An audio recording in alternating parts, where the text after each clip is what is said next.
Hello students, welcome to Chhatramitra mathematics. আজকে আমরা class 9 কোষে দেখি 19 দুইয়ের এক দাগের অঙ্কটা করব। এখানে বলছে নিচের প্রত্যেক বিন্দুগুলো সংযোজক সরলরেখাগুলির মধ্যবিন্দুর স্থানাঙ্ক নির্ণয় করি। তো এক দাগে রয়েছে দুটো বিন্দু এবং দুই দাগে দুটো বিন্দু রয়েছে। তো চলো স্টুডেন্টস, আমরা অঙ্কটা কষে দেখব।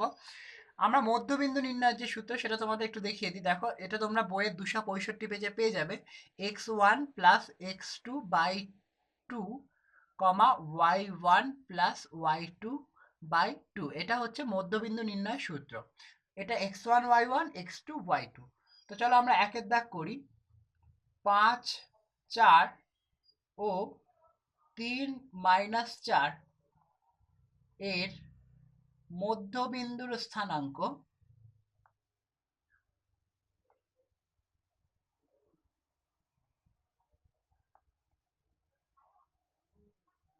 চলো আমরা মধ্যবিন্দুর স্থানাঙ্ক বার করি। x1 প্লাস x2 মানে 5 প্লাস 3 বাই 2 কমা, এটা x এর স্থানাঙ্ক, এবং 4 minus 4 by 2 y1 plus y2 by 2।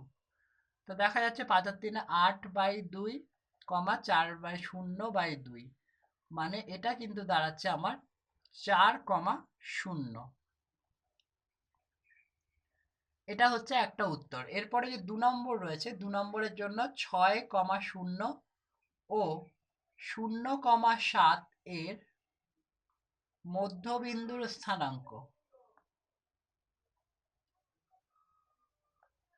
একই রকম ভাবে যদি আমরা বার করি, তাহলে x1 প্লাস x2 বাই 2 মানে 6 plus 0 by 2 comma 0 plus 7 by 2, কারণ x1 y1 x2 y2 যে সূত্র আমি অ্যাপ্লাই করলাম সেটা এটা আমাদের বইতেই রয়েছে। তাহলে এখানে দাঁড়াচ্ছে 6 বাই 2 কমা 7 বাই 2। তার মানে 6 বাই 2 মানে তো 3, কিন্তু 7কে তো আর ভাঙা যাবে না, তাই 3,7 বাই 2। তাহলে কি করলাম, মধ্যবিন্দুর স্থানাঙ্কের সূত্রে x1 plus x2 by 2 comma y1 plus y2 by 2।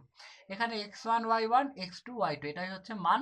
তো আমি সেই সূত্র অ্যাপ্লাই করে প্রথমটা পাচ্ছি 4,0 এবং দ্বিতীয়টার জন্য x1 y1 x2 y2 দিয়ে x1 plus x2 by 2 comma y1 plus y2 by 2 দিয়ে পাচ্ছি 3,7 বাই 2। তো এটাই হচ্ছে আমাদের দুটো উত্তর। তো স্টুডেন্টস, অঙ্কটা বুঝতে তোমাদের অসুবিধা হলে ভিডিওটা আবার দেখো। আর এই ধরনের চ্যাপ্টার ওয়াইজ সলিউশন পেতে আমাদের চ্যানেলটিকে ফলো করো আর ছাত্রমিত্র অ্যাপ ইনস্টল করো।